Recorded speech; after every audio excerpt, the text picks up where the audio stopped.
There's something strange when reviewing a Leica. Because when you pick up the camera, you're not just holding a camera, you're holding a philosophy. A philosophy built around slowing down, taking time, and building your image. But that's not how it necessarily works in filmmaking. Sometimes you have seconds to react, sometimes you work for 12 hours, sometimes your talent moves unpredictably, and just sometimes you just need the damn camera to work. So when Leica finally released the SL3-P, I inherently had one question. Did Leica finally build a camera that is capable of keeping up with filmmakers? Or is this fundamentally a photographer's camera capable of video qualities? Let's find out. Before we begin, a quick disclaimer. Leica loaned me this camera to test out and review, but this video is not sponsored. These are my own honest thoughts and opinions based on my experience using the camera. Now let's get back to it. Let's get the technical stuff out of the way first. The SL3-P features a 44.9 megapixel full-frame BSI CMOS sensor paired with Leica's Maestro Mark IV processor. For video, you have 10-bit 422, H.264, H.265, and internal Apple ProRes recording up to 5.8K, with shooting resolutions up to 8K open gate, L-Log and HLG, with support for Rec 709 and Rec 2020 color spaces, 5-axis IBIS, a full-size HDMI, USB-C power delivery, dual card slots, with CF Express Type B and SD UHS 2. And when it comes to frame rates, you have the usual cinematic options: 23.98, 24, 25, 29.97, 30, and 60. And 4K at up to 120 frames per second for some slow motion. The SL3-P also introduces 8K open gate recording, and this is where I think filmmakers will start paying attention. Now there is an important caveat. To get 8K open gate 422, you're looking at an external recorder connected through HDMI. But in my tests, you can get 8K open gate internally at a slightly lower data rate at 420. This becomes incredibly useful because you're essentially giving yourself a much larger canvas to work with. You can shoot once and then reframe for widescreen, crop for social media, stabilize in post, create vertical versions, or punch into the image without destroying your final resolution. For commercial work, documentaries, and creators delivering across multiple platforms, that's a huge advantage. And personally, I think this is one of the areas where the SL3-P starts to make more sense as a filmmaking tool, because filmmaking today isn't just about making 16:9 films. Canon? I can't put that in the video now! We're making films for YouTube, Instagram, TikTok, cinema, and everything in between. Having that additional resolution gives you options, and options are incredibly valuable in post-production. So what actually has improved? The biggest one is autofocus. The SL3-P has significantly improved autofocus tracking compared to the SL3S. Subject acquisition feels more confident, tracking feels more reliable, and when you're following a single subject, the camera does a much better job of staying with them. But I don't think Leica has completely solved autofocus yet. And this is something I noticed during my testing. When you have fast foreground movement, the camera can occasionally lose the intended subject and reassess the scene. And when you introduce multiple subjects into the frame, things become less predictable. But compared to systems that are much more aggressive about maintaining subject identity, Leica still has some catching up to do. So yes, the autofocus is better, but I wouldn't buy the SL3-P specifically because you think it has suddenly become the autofocus king. One thing I criticized about the SL3S was responsiveness. The interface looked beautiful, the menu system was clean, but occasionally the camera just didn't feel as fast as I wanted it to. The SL3-P, however, improves that. Menus feel quicker, playback feels smoother, and the overall camera feels more responsive. The EVF has been improved. Motion feels smoother, panning produces less noticeable blur, and reviewing images through the viewfinder feels clearer.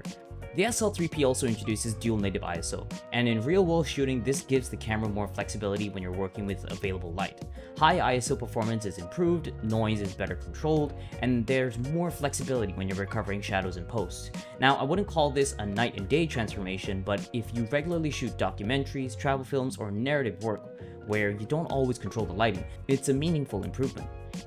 Now let's talk about the reason most people buy a Leica in the first place, the image. Leica's color science continues to be one of its biggest strengths. Warm tones feel rich, reds and oranges have beautiful quality, greens are pleasing, and skin tones hold together extremely well. The image feels clean, organic, and premium. But here's something I want to talk about because I think it's important. I don't necessarily think Leica's famous photographic character translates into video in quite the same way. When people talk about the Leica look, they often talk about still photography, the sharpness, the micro contrast, the way light interacts with the image, that unmistakable feeling you get from a Leica photograph. But when you move into motion, I think that signature becomes less obvious. The footage is beautiful, but I don't necessarily look at a random frame and immediately think that's Leica. I think that's worth understanding because some camera systems have developed a very recognizable visual identity. You can almost identify them instantly. The same way you can recognize an iconic character before you see their face, the SL3-P doesn't always do that. Instead, I think the image is more adaptable, more neutral, more refined, and honestly, that's not necessarily a bad thing, because for a professional filmmaker, a clean and flexible image can actually be an advantage. You have more room to shape the image yourself, so if you're buying the SL3-P expecting every frame to scream Leica, I don't think that's necessarily what you're getting. The Leica magic, at least for me, still translates more clearly through their still photography. But when you pair this camera with the Leica glass, you can absolutely create beautiful cinematic images, and ultimately, that's what matters. Now, here's where my opinion gets a little bit more complicated, because I am primarily a filmmaker and I have very different priorities from someone who primarily shoots photography. Personally, I prefer cameras with most of my video controls positioned around one side of the camera. I want to be able to change settings quickly, I want to maintain my grip, I want to build muscle memory, because when you're working on set, speed matters.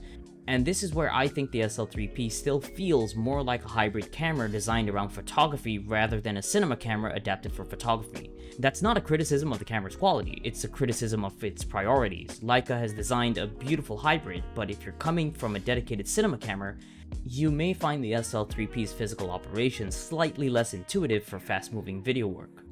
Now let's talk about something that I was hoping Leica would address more directly. Thermals. The camera performs reliably during normal shooting, but when you're recording at higher resolutions for extended periods, heat becomes something you need to consider, and this made more complicated by the screen design.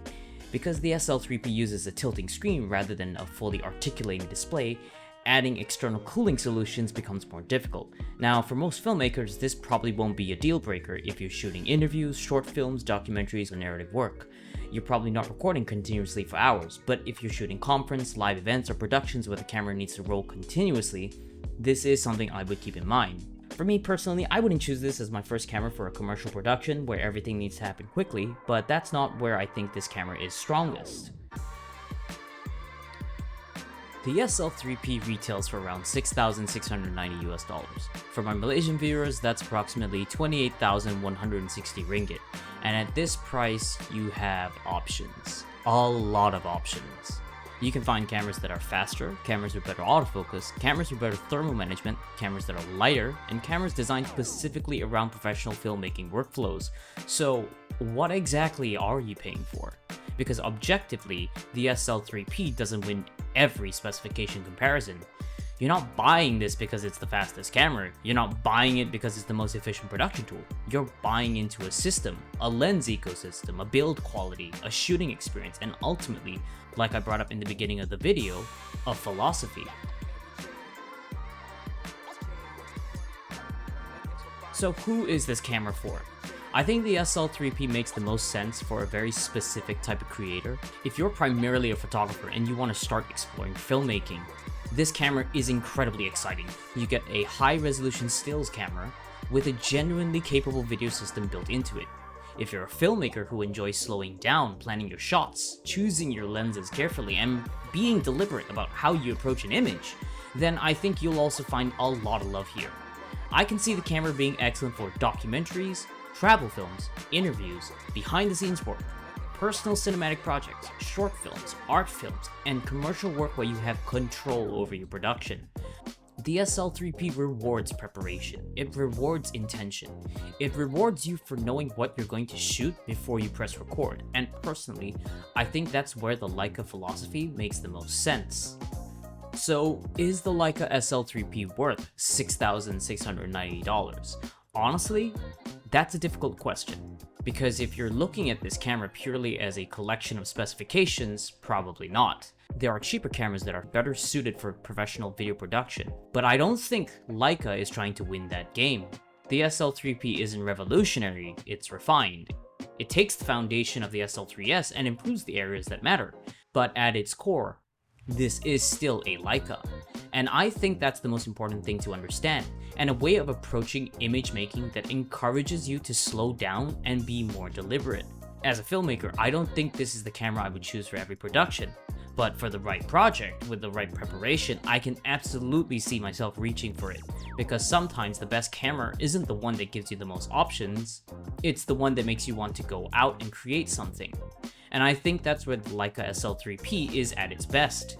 It's not the fastest, it's not the most efficient, and it's definitely not the cheapest. But if you're the kind of creator who values the process as much as the final image, then maybe that's exactly the point.